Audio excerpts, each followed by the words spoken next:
ایک سفر میں جو ہم نے کیا تھا حضرت صلی اللہ علیہ وسلم ہم سے پیچھے رہ گئے اور آپ صلی اللہ علیہ وسلم ہم سے اس وقت ملے جب عصر کی نماز کا وقت آن پہنچا تھا۔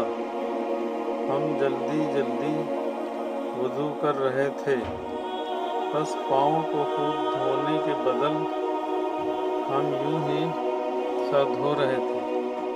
یہ حال دیکھ کر آپ صلی اللہ علیہ وسلم نے بلند آواز سے پکارا، دیکھو ایڑیوں کی خرابی دوزخ سے ہونے والی ہے۔